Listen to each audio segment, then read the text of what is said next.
L'accord des principes de Doha a été signé, l'accord de paix de Washington aussi, mais les ACM 23 continuent son avancée. Ça rime à quoi?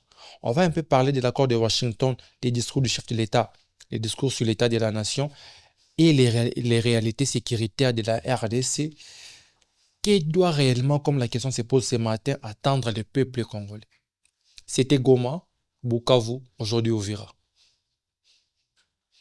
Que doit attendre le peuple congolais? Que doit faire le gouvernement en place pour assurer la sécurité du peuple congolais? Pour en parler, j'ai un Congolais de très bonne qualité, Leben Kade Kabantou, secrétaire permanent du regroupement politique UPRC et président national du parti politique AARDC, que je dis bonjour et bienvenue. Bonjour Moïse. Très bien, merci beaucoup d'accepter d'abord à mon invitation, bien que c'était à la hâte. Merci de faire confiance à la radio Afro Diaspo Média. Je vous en prie. On prend l'actualité d'abord. Ouvrir aujourd'hui tombé. Absolument. Après la signature de l'accord de Washington, l'accord que le gouvernement, même la population congolaise a tant vanté. Mais aujourd'hui, ça n'a pas pu arrêter la progression de l'AFC M23. Quelle est votre lecture? Avant de répondre à votre question d'actualité, permettez-moi d'abord de saluer nos compatriotes, particulièrement ceux qui vivent à l'Uvira. Parce qu'à ce net moment, il y a le Burundi qui vient de fermer ses frontières. Il y a notre population qui sombre. Donc, nous compatissons avec eux et j'en profite pour lancer le message de l'UPRC, Union pour la Renaissance du Congo, par le canal de son président national, l'excellence Cédric Kazadou Akazadi, qui demande à la population congolaise d'être serein. Très bien. L'état est à l'unité, nous devons rester derrière le chef de l'État, Félix Antoine Tshisekedi Tshilombo, et les gouvernements de la République, avec qui nous mettrons fin à cette tragédie. Uvira venait de tomber, comme vous venez de le dire, je le confirme. Très bien. Mais je vous dis d'entrée des jeux que Paul Kagame venait de se tirer une balle. Il ne s'en sortira pas. C'est ça le message. Très bien. Le message est très bien passé. Nous sentons l'assurance dans vos mots, mais nous sommes confrontés par les faits.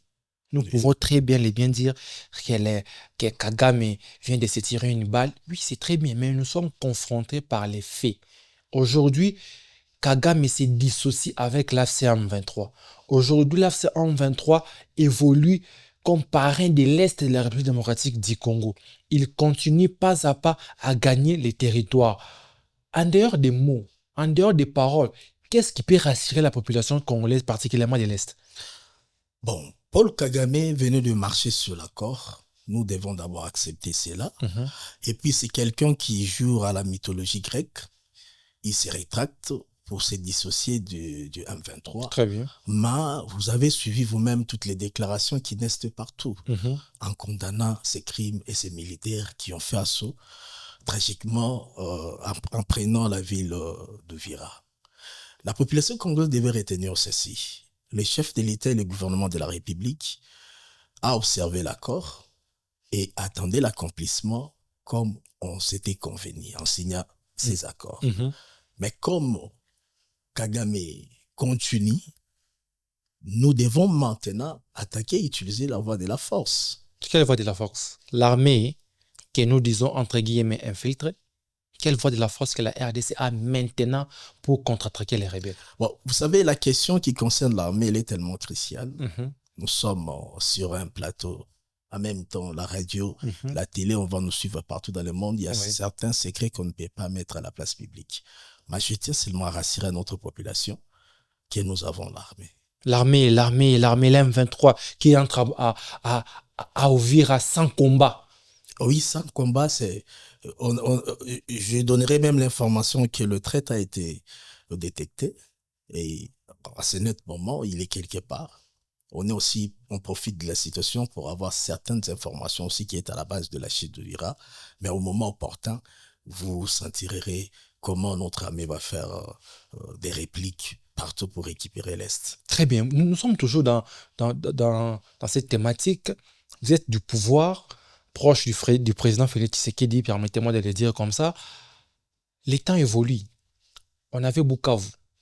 Goma, Bukavu, aujourd'hui Uvira. Le président de la République nous avait promis une réplique vigoureuse qui jusqu'à présent n'est encore arrivée.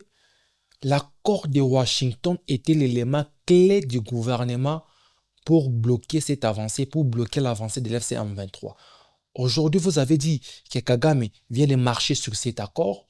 Entre guillemets, Kagame s'est confronté directement à Washington, qui est Donald Trump. Oui. Est-ce que la RDC attend, allais-je dire, la réponse de Donald Trump ou la réponse de Washington sur, entre guillemets, cet accord et ce qui vient de se passer à l'Ouvir? Cher Moïse, permets-moi d'éclairer l'opinion.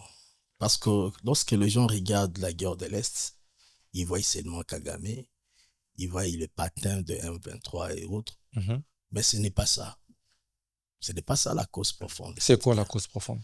Cette guerre est totalement économique. Il y a deux axes qu'il faut épingler. Il faut voir des lobbies américains et quelques entreprises américaines. Ce qui a été fait avec le président Félix Tshisekedi? Non. Je suis en train d'évoluer. Très bien. Permets-moi. Allons-y. Ce que le président Félix venait de faire, il a touché à la Maison-Blanche. Très bien. Il y a Donald Trump qui a accepté de parrainer cet accord. Ces accords, parce qu'il y en a un moult. Deuxièmement, nous devons retenir qu'il y a une partie de l'Union européenne et qui est aussi derrière cette guerre. Parce qu'ils profitent de nos minéraux par le Rwanda. Et puis cette guerre n'est pas seulement, leur stratagème ne passe pas seulement par le Rwanda. Il y a aussi, vous prenez Burundi, vous prenez Kenya, qui sont aussi derrière ces conglomérats des impérialistes, qui facilitent l'œuvre des impérialistes pour piller nos minéraux, nos richesses. Alors, le chef de l'État, étant qu'un animal politique, il a touché à la cause profonde, comme je l'ai dit l'autre fois. Il avait ces impérialistes. Il a négocié avec eux pour qu'ils viennent prendre nos minéraux, éviter de tuer notre population. Par la voie légale. Absolument. Très bien. Alors maintenant, nous avions compris que Kagame, avec son agenda, il a d'autres répondants qu'on n'a pas maîtrisés dans la... En dehors de Washington. Absolument. Ça, je ne le dis pas comme quelqu'un qui est proche de Félix Tshisekedi, je parle comme un scientifique. Très bien. Vous devez comprendre que ces gens-là ont besoin de fabriquer des téléphones, ils ont besoin de fabriquer des ordinateurs. Alors il faut l'Est. Et d'ailleurs, à ce net moment, ce n'est pas seulement nos coltans, c'est aussi l'or qui est d'actualité, l'or de l'Est. Très bien. Alors, il y a aussi d'autres pays, voire même le Congo-Brazzaville. Vous prenez l'Afrique du Sud, permettez-moi de citer tous ces pays-là qui sont derrière ces impérialistes. L'Afrique du Sud qui a combattu à nos côtés dernièrement. Je vous l'ai dit.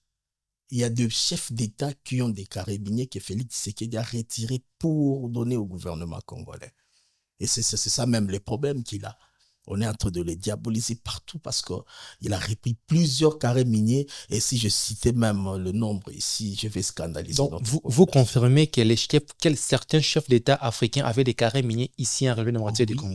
Que le président Félix Tshisekedi a retiré, ce qui cause la guerre de l'Est. A retiré pour remettre au gouvernement congolais. Beaucoup. Et des individus aussi. Et quelques Congolais. Entre autres, Nanga, si Nanga se retrouve là-bas, c'est parce que c'est à cause d'un carré minier. On connaît tout cela là-bas. On revient sur la cause profonde. Il a touché la Maison-Blanche, mais il faut aussi tenir compte d'une partie de l'Union européenne. Il y a les Français qui sont dedans. Je venais même d'avoir une information qui je n'ai pas encore confirmée, je parlerai en conditionnel. Il y a quelques pays européens qui se sont réunis avant la chute d'Uvira. Mais nous avons vu Macron tweeter après l'accord de Washington. Macron, le président français, a félicité cet accord. C'est même aligné derrière les efforts du président américain Donald Trump. Comment officiellement, publiquement, Macron s'est montré confiant, s'est montré heureux de cet accord, et vous nous parlez que l'Union européenne, entre guillemets, n'est pas d'accord avec l'accord de Washington et aussi veut, entre guillemets, derrière Kagame, continuer la guerre? Je parle de quelques pays de l'Union européenne. En dehors de la France. Non, la France est dedans. Il ne faut pas suivre des discours politiciens. Je vous ai parlé tantôt de la mythologie grecque. Ben, c'est ce qui explique même les réactions de Paul Kagame. Il vient, il signe, et puis il rentre. Maintenant, il ne s'affiche plus, il commence à se rétracter pour faire passer le M23 devant.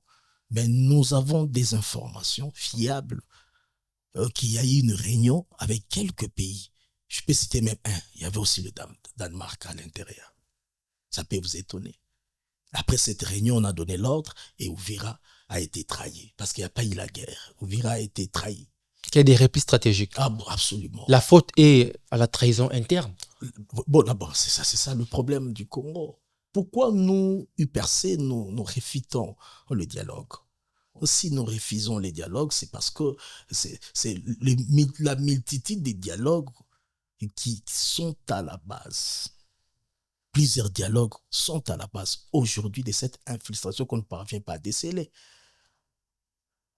J'ai peine ce que vous venez de dire. Le problème, c'est l'infiltration. Oui. À Goma, il y a eu trahison. Oui. Le gouvernement a décrié la trahison, ce qui a poussé que Goma puisse tomber. À Bukavu, même trahison. Aujourd'hui, à Uvira, le gouvernement parle aussi de la trahison. Le gouvernement n'arrive pas à maîtriser la trahison. Pourquoi le gouvernement n'arrive pas à maîtriser la trahison quand vous avez connu Bukavu, Goma, aujourd'hui encore Uvira? Parce que demain, il y aura encore Kalemi, Katanga et autres. Je reviens sur votre enchaînement. Vous avez parlé de Goma, trahison.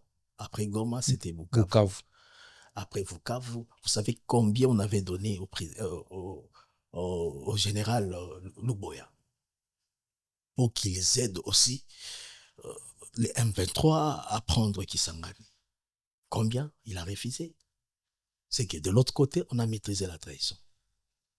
Eh bien, la trahison a fini encore par nous rattraper au niveau de l'Uvira. Le gouvernement de la République, en ce moment, est en train de se réunir autour du chef de l'État pour prendre de mesures conséquentes. Attendons cela. Pour récupérer Uvira. Pas Uvira. Le Congo, c'est pas seulement Uvira. On doit prendre Goma, on doit récupérer Bukavu. Très bien. Tout ce que le chef de l'État a posé comme acte, c'est l'intégrité de nos territoires qui prime. Si nous voulons toucher cet angle de fin, il faut parler de l'intégrité nationale.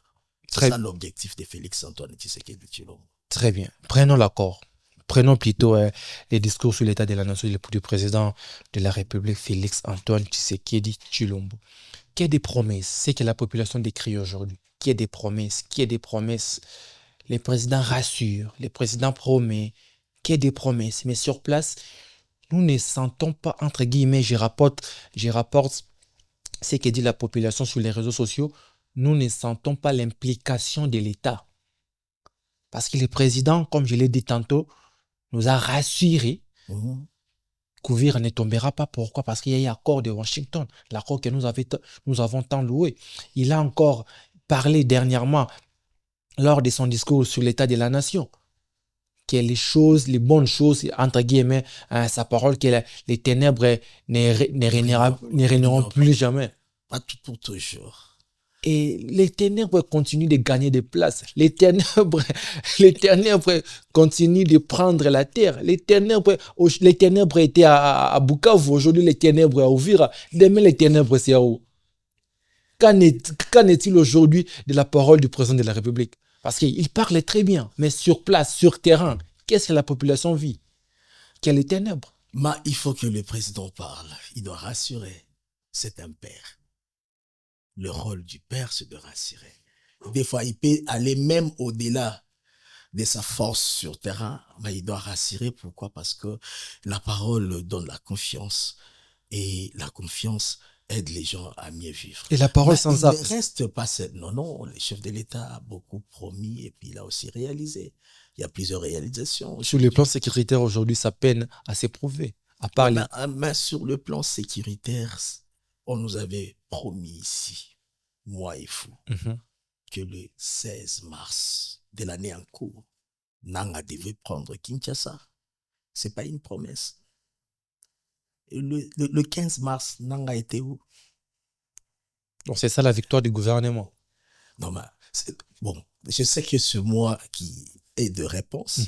Les questions sont pour vous. Oui. Mais dis-moi, permets-moi de poser cette question, que ça reste même suspendu. Ils nous ont promis de marcher sur... Joseph Kabila venait de nous promettre ici qu'il sera en début de novembre à Kinshasa. Il est où? Donc, pour vous dire que le chef de l'État, Félix Tshisekedi, a besoin de l'accompagnement de sa population. Nous devons les soutenir. Pourquoi? Parce que c'est le tout premier Congolais, en étant président de la République, de faire face à l'impérialisme. Pourquoi? Parce que les problèmes, permets-moi de présenter à notre population cette petite historique sur ces faits de guerre. Parce que le problème a commencé depuis l'époque de Mobutu. On est venu parce qu'ils avaient besoin de fabriquer des téléphones, des ordinateurs. Ils sont venus, Mobutu, nous voulons exploiter le minerai. Mobutu a refusé. Oh, comme tu refuses, on va déstabiliser la région. Ils ont utilisé la sous-région par Paul Kagame, et qui est allé chercher Laurent Désiré Kabila, d'heureuse mémoire, que son âme repose en paix, l'innocent. Ces Congolais de très bonne qualité, comme vous venez de me présenter en début de cette émission. Il a accepté sous prétexte que, il a réfléchi que je peux accepter cette offre, mais je tournerai les doigts après. C'était pas ça aussi l'erreur? Oui, ça a coûté sa vie. Et ça nous coûte jusqu'aujourd'hui. Et ça nous coûte jusqu'aujourd'hui. Voilà pourquoi je voulais ramener la population d'abord là. Parce qu'il faut que notre population puisse connaître la vérité. Les gens ne disent pas la vérité à la télé. On vient nous embrouiller, on vient nous diviser. À ce qui concerne le Congo, on doit rester unis. Je vous lis. Nous est venu avec les Rwandais ici, il est arrivé. Etienne Tshisekedi, encore des raisons de mémoire, il est parti le voir pour dire non, mon frère, tu as bien fait. Parce qu'on cherchait aussi à se débarrasser de la dictature des 32 ans de Mobutu. C'est très bien. Mais, ce que tu as signé avec ces gens coûtera cher à notre pays. Je préfère qu'on puisse renégocier les accords avec eux. C'était la proposition d'Etienne Tshisekedi. Moussa a refusé, il a pris Etienne Tshisekedi, relayé à Kabe Kamanga pour aller faire l'agriculture. Et il s'est imposé, il est resté.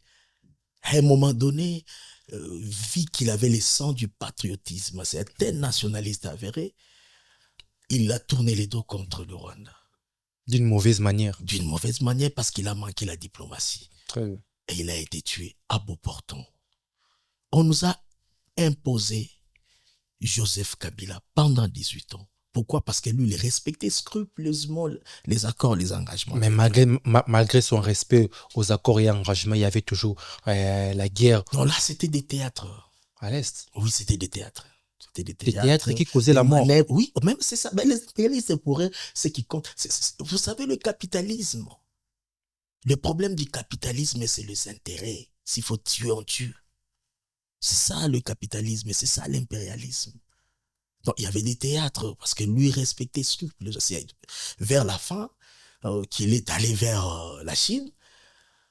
Bon, ils ont vu que le monsieur a tourné les dos pour prendre les minéraux de l'Est et donner à la Chine, chose qui fera de la Chine une puissance militaire, parce que la Chine est déjà une puissance économique. Alors, ils ont eu peur que la Chine puisse devenir une puissance militaire, chose qui pourrait renverser les USA. Qu'est-ce qu'on a fait? On doit chasser rapidement Joseph Kabila. Et qui était préparé? On avait préparé Fayulu. C'est Fayulu qui était préparé par les impérialistes pour qu'il remplace. Parce que Katumbi était éligible. Par là, juste en passant, vous confirmez la théorie de Fayulu qu'on a volé le pouvoir. Non, je ne parle pas des élections, mais je parle d'avant les élections. Très bien. C'est une petite histoire juste pour éclairer la lanterne de notre population. Alors, on a préparé... Vous connaissez ceux qui ont organisé les choses qui s'étaient passées à Genève. Ce sont des impérialistes. Et de là, ça n'a pas marché. Tu sais qu'il est sorti de là en retirant la signature avec Vital Kamerhe, Wakaningini. Ils sont venus, bon. Eh bien, il y a eu ce que Macron a dit Bon, je me réserve. Il faut ici s'exprimer, vous. S'exprimer en toute liberté. Nous citons des noms ici, donc nous avons cette liberté d'expression ici. D'accord, il a dit l'arrangement Mhm. à l'Africain. Mhm. À l'Africain, bon, il y a eu Félix Tshisekedi qui aussi a accepté. Il a fait un peu l'ironie du musée. Il a essayé d'utiliser un peu du musée, et puis tout en utilisant le fils de son père. Très bien. Et c'est la situation que nous avons aujourd'hui. Donc, j'accepte, je prends le pouvoir, j'accepte tout. Sans condition. Ce qui a empiré encore les conditions sécuritaires. Non, mais c'était l'unique voie qui devrait sauver ces pays. L'unique voie qui devrait sauver. Parce qu'il fallait retirer d'abord le pays entre les mains de Joseph Kabila, qui était en même avec eux, et puis faire revenir le pays entièrement aux Congolais. C'est ce qu'a fait Félix. Il a pris le pouvoir. Et il est allé graduellement, chose que Mosé devrait faire. C'est ce que Félix a fait. Graduellement, avec beaucoup de diplomatie, beaucoup d'ironie. Eh ben, au finish, il a mis de côté cette bande-là, qui s'est maintenant révoltée. Et quand il sait dont on change de nom chaque jour, je n'aimerais même pas citer ces noms-là pour ne pas faire la pub. Et voilà, ça nous amène dans cette situation-là. Mais que faire encore? Oui, il faut aller vers ces impérialistes, renégocier. Et il a fait. Et je crois que cette fois-ci, cette guerre prendra fin. Vous avez parlé de l'accord de Washington, vous avez épinglé que l'Union européenne, certains pays de l'Union européenne ne sont pas d'accord. Vous pensez qu'il faut un autre accord RDC-Rwanda, Union européenne? Bon, nous ne pensons pas qu'il faut agir ainsi. Plutôt, il faut que Donald Trump, parce que c'est une puissance mondiale, personne n'est au-dessus de lui. Personne n'est au-dessus des États-Unis. Aucun pays n'est au-dessus des États-Unis, voulais-je dire. Donc, il faut seulement que les USA puissent s'imposer comme puissance mondiale, enfin d'embraser les autres là qui se sont rétractés, qui veulent se mettre des années, dont nous avons constaté la chute de Vira, et puis évoluer. Donc aujourd'hui, s'il faut résumer ce que vous venez de dire, la paix à l'est de la RDC va revenir quand les États-Unis, entre guillemets, Donald Trump, s'imposera contre l'Union européenne. Ça s'explique parce que vous avez suivi en même avec moi les déclarations qui naissent déjà. Vous avez suivi le groupe réunissant les pays des Grands Lacs, présidé par la République fédérale, qui m'échappe maintenant. Ils venaient de faire aussi une déclaration. Ils ont fait une déclaration. Les déclarations n'ont pas commencé aujourd'hui. Non, pas allant dans le sens... Quand Bukavu était tombé, il y avait des déclarations, qui n'étaient pas assez dures comme aujourd'hui. Qui n'étaient pas assez dures. Est-ce que nous devons baser la sécurité de ces pays par des déclarations? Non. Il y a un travail de fourmi qui s'est fait parce que je vous ai dit que je ne peux pas étaler le secret de la... Un travail qui ne se voit pas, qui ne se ressent même pas sur le terrain. Vous allez les sentir dans les jours à venir. Je retiens mes mots pour dire que je ne peux pas extraire le secret d'État ici. Mais je rassure notre population qu'il y aura une réplique farouche sur terrain. Très bien. Auditeurs et internautes, nous évoluons avec Exprimez-vous d'aujourd'hui. Ça fait très mal, ça fait tellement mal. Une république unie aujourd'hui se partage. Et les personnes au centre de ces partages sont des Congolais. L'ennemi numéro 1, c'est les Congolais. Ouais. Un fils de la maison qui accepte de trahir la maison. Ça fait tellement mal pour des intérêts personnels. Soyons patriotes, chers Congolais, évoluons ainsi. Nous avons parlé du discours du chef de l'État, discours sur discours, promesse sur promesse. Vous nous avez rassuré que dans les jours à venir, il y aura la paix, mais la paix qui doit venir par Donald Trump, maintenant sur terrain. Parce que vous avez parlé aussi de l'infiltration, vous avez parlé de l'armée. Il y a beaucoup à dire que vous n'essayez pas de dire. Donc aujourd'hui, ce que nous devons retenir de l'armée, des FARDC, qu'il n'y aura jamais les FARDC au front pour récupérer les pays. Et les pays sera récupéré par Donald Trump. Je vous dis, et la population congolaise avait suivi les porte-paroles du gouvernement, nous allons utiliser tous les éléments possibles pour pacifier la République. Ok. Entre autres, le front diplomatique, on va utiliser l'armée. L'armée, comme les fonds diplomatiques, nous voyons même si ça boite, mais nous voyons quand même les présidents sortir, faire des allers-retours. Mais l'armée, de quelle manière? La façon dont Uvira est tombé, c'est de la même que Bukavu aussi était tombé. Oui, c'est comme ça que Il y a entre guillemets que des replis stratégiques. Nous perdons des villes, des territoires par des replis stratégiques. Comment la RDC peut utiliser l'armée pour d'abord récupérer les territoires perdus? Mais si on n'avait pas une armée, Nanga allait déjà être à Kinshasa, les Rwandais devraient déjà être en fait aux anges. Donc la force de l'armée se résume au niveau où Nanga n'est pas jusqu'à présent à Kinshasa. Mais ils ne parviennent pas. Avec la vitesse qu'ils avaient utilisée pour prendre Goma à Bukavu, on nous a promis déjà Kinshasa et Kisangani, on menaçait déjà Kisangani. Il y avait même le fils du président burundais qui nous promettait que nous allons déjà prendre Kisangani. Ils n'ont pas pu prendre. Pourquoi? Parce que nous avons une armée républicaine qui est en train aussi de s'organiser et dissiper. Je vous ai dit, on va utiliser un même, parce qu'on reste dans la diplomatie, on ne veut pas mettre ça de côté. Pourquoi la diplomatie? Parce que vous devez savoir ceci. La guerre se déroule dans notre terre. Nous perdons nos frères et sœurs. Nous perdons aussi nos infrastructures. Alors, on ne peut pas utiliser les mêmes stratagèmes avec l'ennemi, parce que lorsque nos sœurs meurent, Kagame, il est aux anges. Donc, c'est ça la raison des multiples reprises stratégiques. Bon, pas tellement, mais c'est aussi nécessaire lorsqu'on sent déjà que nous étions distraits et que l'ennemi est entré, il faut replier pour éviter plusieurs bandes de sang. Nous devons s'y tenir compte de ça. Félix Tshisekedi a le devoir de protéger sa population. Là, c'est très important. Lorsqu'il y a eu une guerre chez toi à la maison, tu peux céder même l'argent. Parce que tu n'as pas le choix pour sauver les gens, ta famille, tes enfants et autres. Nous devons tenir compte de cela lorsque nous abordons la question relative aux répliques stratégiques. Mais ici, nous tenons à rassurer notre population que le gouvernement congolais et l'armée congolaise est en train de se réunir à ce net moment. Il y aura des surprises dans les jours à venir. Des surprises. Les problèmes, ce n'est pas se rassurer, mais c'est Ben Kade Kabantou. Les problèmes, ce n'est pas l'assurance.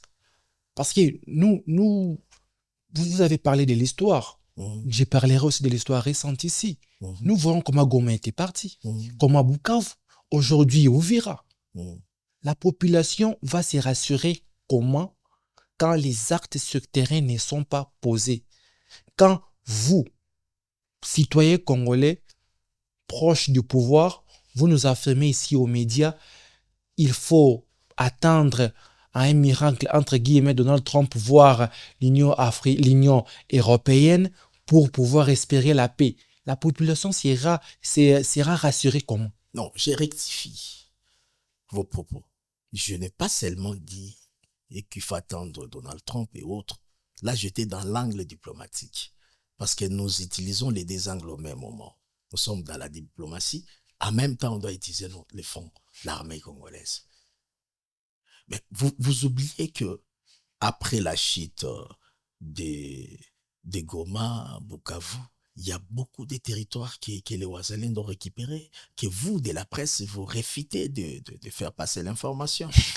Les problèmes maintenant, c'est la presse. N'oubliez pas la trilogie communicationnelle. Vous êtes là pour éduquer, informer et divertir. Non, les trois éléments de la communication. Et je suis aussi de la presse. De l'UPN, ressortissant de l'UPN. Absolument. Merci beaucoup parce que vous avez reconnu.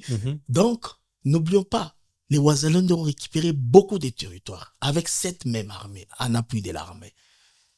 Alors, voilà pourquoi nous tenons à rassurer à notre population de la même façon que l'armée avait récupéré ces territoires, nous continuerons à travailler là-dessus.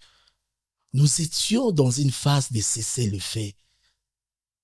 Mais l'ennemi nous a surpris. Donc, l'armée était dans la distraction quand l'ennemi... Ce n'est pas la distraction, c'est l'ordre qui a été donné à Washington et à Doha. Il faut observer un cessez-le-feu. N'attaquez pas et qu'il n'attaque pas aussi. Est-ce qu'on peut dire par là que Kagame par l'FC-M23 a une longueur d'avance? Non. En quoi? Le Congo, c'est pas Uvira. Parce que sa façon d'utiliser les double G, négocier et contre-attaquer. Mais cette malignité est sale en politique. Vous savez, je venais de vous dire à l'introduction de cette émission qu'il s'est fait frapper la balle à lui-même. C'est tirer la balle, voulais-je dire, à lui-même. Ce qu'il vient de faire, c'est couteau tournera contre lui-même.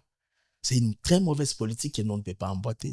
Et sur le plan diplomatique, si les États-Unis ne réagissent pas ou ne réagissent pas, que doit faire la RDC? Nous irons sur le plan des fonds. Et d'ailleurs, on se prépare aussi pour ça. La République est en train de se préparer pour répliquer maintenant. Parce que nous étions dans l'observation du cessez-le-feu. Maintenant, Kagame, comme il se croit être un petit dieu dans la déification, il a marché sur l'accord.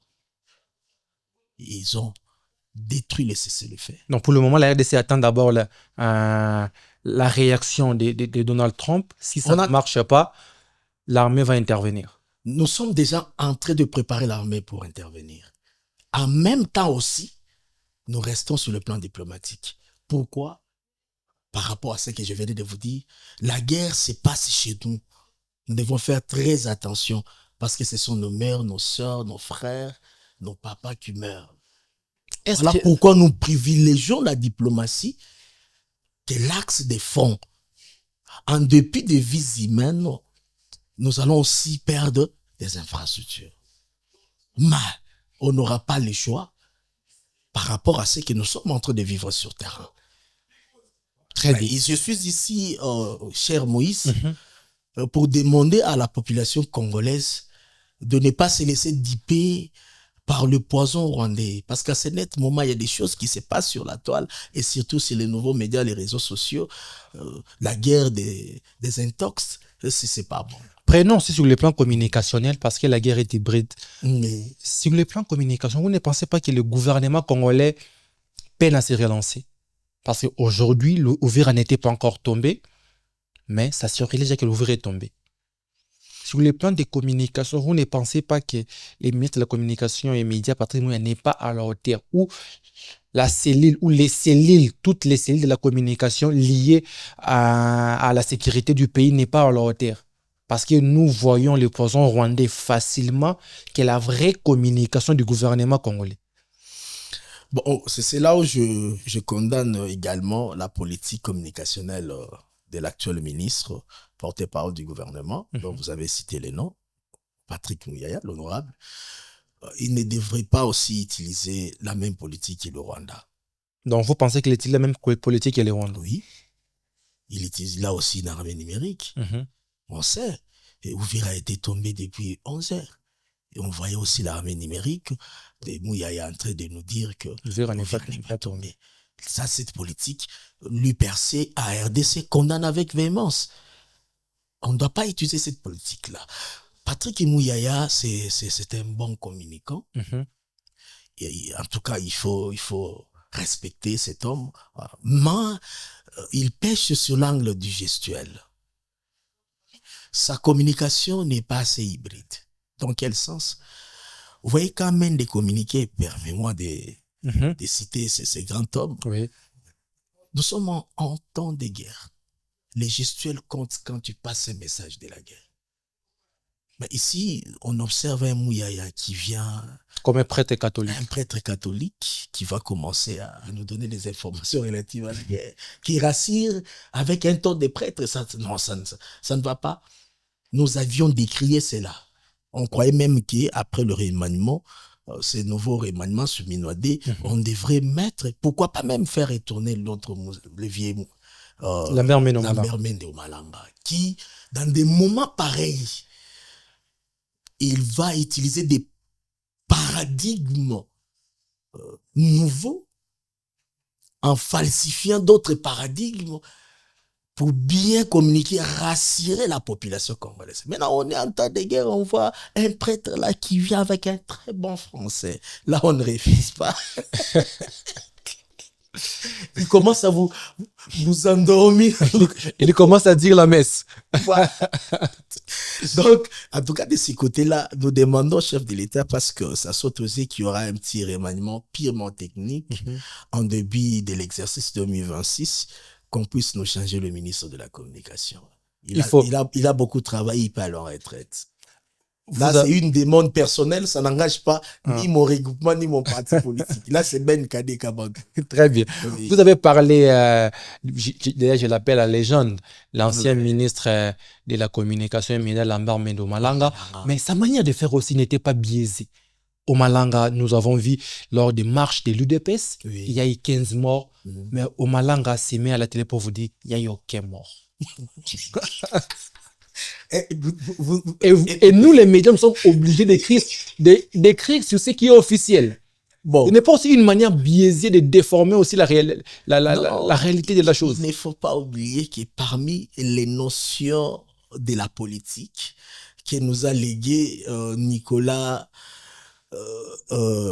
Machiavel, ouais. Voulais-je dire, il définit aussi la politique comme étant l'art démagogique.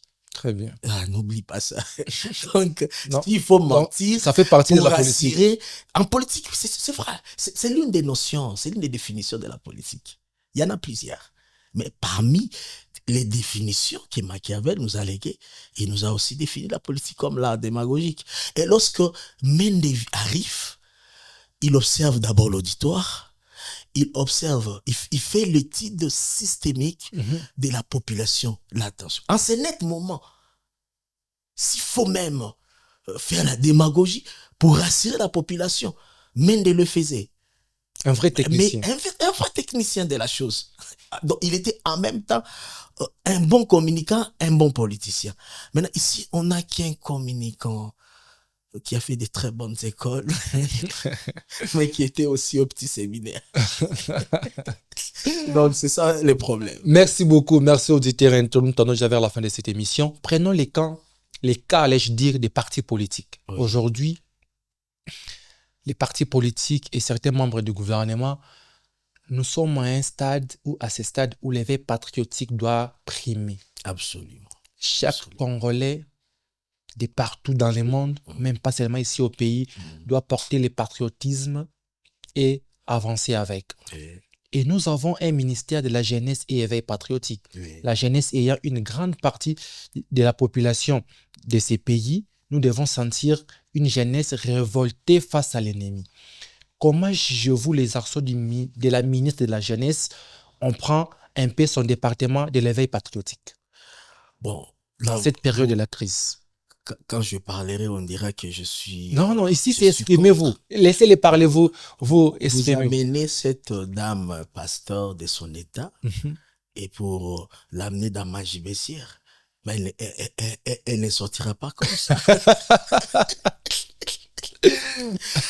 Si c'est pour la nation, permets-moi, si c'est pour la nation, pardon. Permets-moi de constituer une boîte noire sur cette question parce que cette dame risque d'avoir des balles. Mais ça va nous aider, Ben Kadé. L'éveil patriotique, la jeunesse. Nous sentons une jeunesse un peu isolée aujourd'hui. Mais oui. D'abord, cette femme n'est pas initiée. La politique, c'est l'art des initiés. Elle n'est pas initiée, c'est une jeune fille pasteur d'une église. Et les riches en recevaient, au lieu de rester à l'église, bon, on vient parce que peut-être on a voulu récompenser son père dans sa lutte citoyenne. Mais je crois que ce choix n'était pas rationnel. Elle ne mérite pas ce poste. Elle est à côté de la plaque. Parce que c'est à ce moment, vous savez, à ce net moment, on devrait sentir le ministère de la Jeunesse, le veille patriotique. On devrait sentir également le ministre de l'Intérieur, le ministre des Défenses. Très bien.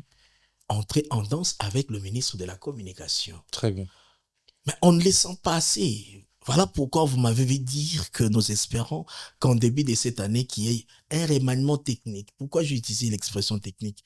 Parce qu'il faut faire partir des gens comme la dame, la ministre Grace Coutinho. Sa place est à l'église qu'elle aille prêcher les gens. Elle n'a pas réussi double mandat comme nous autres. On peut se débrouiller dans le sacerdoce et puis dans la politique comme des Daniel. Mais elle, sa place, c'est l'église. Elle n'avait pas pu comprendre son appel.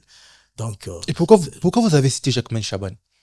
De l'intérieur et aussi, les ministres... C'est lui le patron de la décentralisation. Est-ce qu'il n'assume même pas bien ses fonctions? Bon, il essaye, mais si je peux le coter, je peux lui accorder qu'il est la moitié. Et ces postes méritent quel profil? Ça mérite d'abord le profil d'un homme vigoureux et du point de vue intellectuel. Comme Jean-Pierre Bemba. Absolument. On peut voir Jean-Pierre Bemba prendre le ministère de l'Intérieur. Et ce sont des hommes que nous voulons voir. Quand le chef de l'État a nommé l'actuel ministre, l'excellence Modian Vita, nous avions compris que c'était du point de vue de confiance. Ok. Voilà. On peut accepter parce que quelqu'un qui devrait prendre la défense devrait être un répondant direct du chef de l'État. Et Modian Vita, c'est quelqu'un de confiance. Moi, je ne les vois même pas là. Je suis en train de voir le chef de l'État lui-même. Okay. Mais au niveau de l'intérieur, on devrait prendre un vigoureux. Un vrai technicien. Un vigoureux à la place d'un avocat qui est en train de se débrouiller et ça ne tient pas. Ça ne tient pas. Bon, du point de vue intellectuel, il est costaud, mais nous avons besoin d'un vigoureux, d'un animal politique, parce que l'intérieur, c'est le pouvoir. Très bien.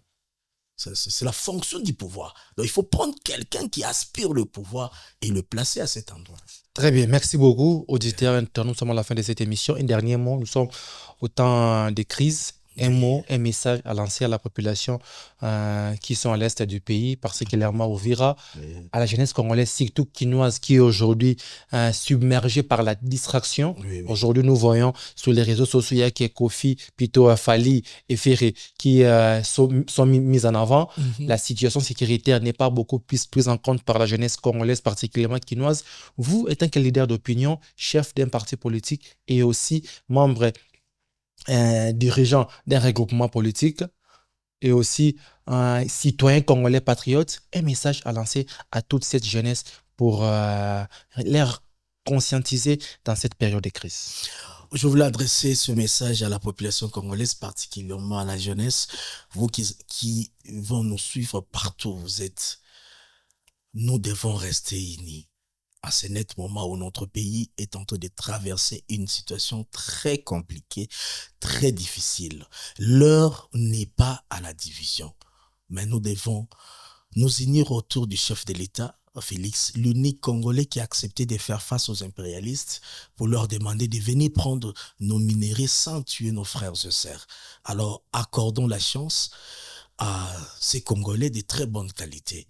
Nous devons éviter de se diviser, surtout avec les nouveaux médias. Je sais que la communication est devenue très facile avec l'utilisation des réseaux sociaux, mais faisons-les pour l'intérêt. Nous n'avons que le Congo, nous les autres. Nos ancêtres nous ont légué ces pays comme héritage. N'acceptons pas qu'en étant en vie, que notre génération puisse vivre un Congo déchiré, opprimé, divisé.